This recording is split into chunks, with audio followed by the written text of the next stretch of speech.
brought to you by American Pistachios. That's the power of pistachios. Hello and welcome to sports Tak. मैं हूं Rishabh Vij. IPL 2025 में एक बहुत ही तगड़ा मुकाबला हुआ है और वो मुकाबला था विराट कोहली की आरसीबी और केएल राहुल की दिल्ली कैपिटल्स के बीच में। अब इस मुकाबले में एक तरफ विराट थे, एक तरफ केएल राहुल थे और दोनों के बीच में थोड़ी सी बहस हुई, थोड़ी सी कहासुनी हुई और वो वीडियोस, वो क्लिप्स इंटरनेट पे बहुत ज्यादा वायरल हो रही हैं सोशल मीडिया पर और फैंस अलग अलग अटकलें लगा रहे हैं। किसी को भी अभी क्लियर समझ नहीं आया कि क्यों दोनों के बीच में बहस हो रही थी उस मैच के दौरान। मौका था जब विराट कोहली बैटिंग कर रहे थे, आरसीबी की बैटिंग थी और केएल राहुल विकेट कीपिंग कर रहे थे और उस वक्त विराट कोहली केएल राहुल को कुछ बोलते हैं जाके। केएल राहुल भी पीछे नहीं हटते, वो भी थोड़ा सा शॉक हो जाते हैं, ऐसा रिएक्शन देते हैं और फिर जवाब देते हैं, सफाई देते हैं विराट कोहली को। तो हर कोई कह रहा है कि शायद ये इस वजह से भी है कि केएल राहुल ने बेंगलुरु में जो सेलिब्रेशन की मैच जिताने के बाद, 93 नॉट आउट बनाने के बाद, क्योंकि केएल राहुल का वो होम ग्राउंड था बेंगलुरु और वहां उन्होंने कहा था एरिया मार्क करके कि ये मेरा ग्राउंड है। तो ये चीज शायद विराट कोहली को कुछ खास पसंद नहीं आई और शायद वो उनके दिमाग में बैठ गई और इसी वजह से दोनों के बीच में थोड़ी कहासुनी हुई।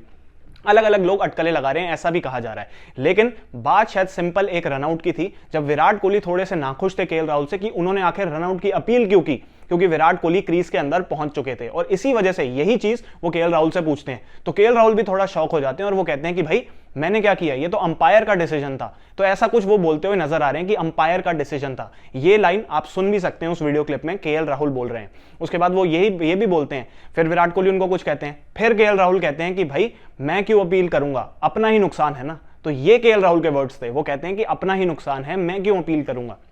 और फिर वो कहते हैं कि टाइम वेस्ट होगा, तो मैं अपना नुकसान क्यों करूं, टीम का नुकसान क्यों करूं।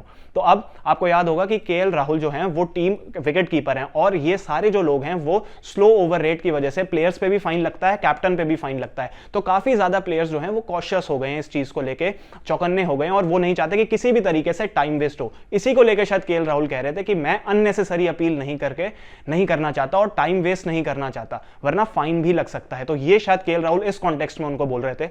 हालांकि ये जो भी थोड़ी बहुत बहस थी वो बाद में इतना कुछ नहीं था इंसिडेंट, क्योंकि पोस्ट मैच प्रेजेंटेशन के दौरान विराट कोहली केएल राहुल के पास जाते हैं, वही उसी तरीके से मजाकिया अंदाज में वो केएल राहुल की जो सेलिब्रेशन है उसको रिपीट भी करते हैं और फिर दोनों हक करते हैं आपस में। विराट कोहली मजाक करते हैं केएल राहुल के साथ, उनको हक करते हैं। तो इससे ही पता चलता है कि दोनों के बीच में सब कुछ ठीक था। वो शायद उसी वक्त हीट ऑफ द मोमेंट में थोड़ा बहुत विराट कोहली ने उनसे बोल दी और केएल राहुल ने भी अपनी सफाई दे दी। हालांकि आरसीबी इस वक्त पॉइंट्स टेबल पे नंबर 1 पोजीशन पर है और काफी ज्यादा अच्छा खेल रहे हैं इस साल। दिल्ली भी टॉप 4 में है, तो अब देखना ही होगा कि दोनों टीमों में से कौन सी टीम क्वालिफाई भी करेगी, फाइनल भी पहुंचेगी, क्योंकि अभी भी नीचे से Mumbai Indians, Lucknow super giants जैसी टीम्स भी आ रही हैं। तो ये भी काफी ज्यादा इंटरेस्टिंग होगा। बट विराट कोहली ने 51 मारा और दिल्ली में ये जो मैच जिताया है कृणाल पांड्या के साथ मिलकर, तो ये काफी ज्यादा बेहतरीन सेलिब्रेशन लोगों को लगी विराट कोहली की, जो उन्होंने बाद में भी मजाक के तौर पर केएल राहुल के सामने की। हालांकि वो मजाकिया तौर था, कोई ग्रज नहीं था। तो ये सारी की सारी अपडेट थी। अगर आपको ये वीडियो पसंद आई हो तो इस वीडियो को लाइक करें, शेयर करें और स्पोर्ट्स तक को सब्सक्राइब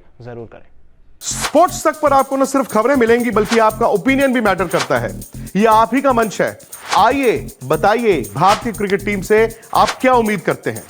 रहिए स्पोर्ट्स तक के साथ, सब्सक्राइब कीजिए स्पोर्ट्स तक को यूट्यूब और फेसबुक पर।